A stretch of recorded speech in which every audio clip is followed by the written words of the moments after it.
Non communicable disease, किसके बारे में आज लोग हम पढ़ेंगे?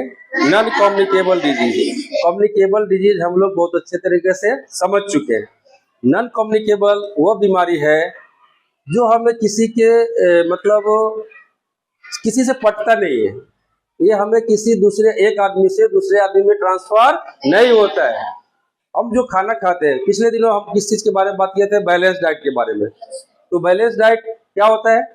इसमें सारे न्यूट्रिएंट्स पाए जाते हैं, कार्बोहाइड्रेट, फैट, प्रोटीन, मिनरल। वो क्या कहलाता है? हमारा बैलेंस डाइट। अगर बैलेंस डाइट के जो न्यूट्रिएंट्स है उनमें से कोई एक चीज की कमी रह जाती है और लंबे समय तक हमारे शरीर में उसकी कमी होती है, तो उस कमी के कारण कोई बीमारी हमें हो जाती है। तो ऐसी जो बीमारियां हैं उन्हें हम कहते हैं नॉन कम्युनिकेबल डिजीज। कौन सी बीमारी? Non communicable disease. अब हम लोग देखते हैं ये क्या होता है। Non communicable disease, diseases that do not spread from one person to another are called non communicable disease. ये एक आदमी से, एक व्यक्ति से दूसरे व्यक्ति में नहीं फैलता है, एक व्यक्ति से दूसरे व्यक्ति में नहीं फैलता है। तो फैलता कैसे है? These diseases are also known as non-infectious disease। उल्टा है उसका, उसको क्या बोलते थे? Infectious disease. कम्युनिकेबल डिजीज का दूसरा नाम क्या होता है? Infectious disease. नॉन कम्युनिकेबल को non infectious disease. Mostly they are caused due to deficiency of an essential nutrient in our diet।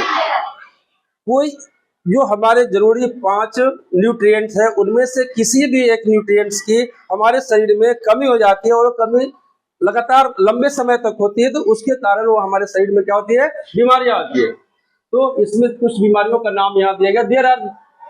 Therefore they are called deficiency disease। इसलिए उसे कौन सी बीमारी कहा जाता है? Deficiency disease. डिफिशियंसी का मतलब ही होता है कमी। डिफिशियंसी का मतलब कमी। यहाँ पे डिफिशियंसी किस चीज की हो रही है? हमारे भोजन में न्यूट्रिएंट्स की। किसके? न्यूट्रिएंट्स की। जो इसेंशियल न्यूट्रिएंट्स है उसकी कमी।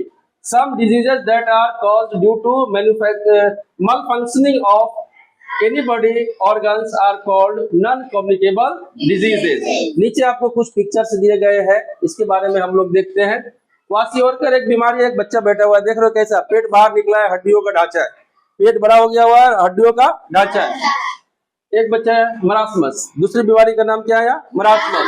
देखो हड्डियों का ढांचा है, पेट एकदम बड़ा हो गया हुआ है और उसका पैर भी थोड़ा सही है। ये जो आपको देखो गर्दन खुला हुआ है, क्या दिख रहे हैं आप? गर्दन खुला हुआ है। ये सब कौन सी बीमारी है? डिफिशियंसी, नॉन कम्युनिकेबल और डिफिशियंसी डिजीज।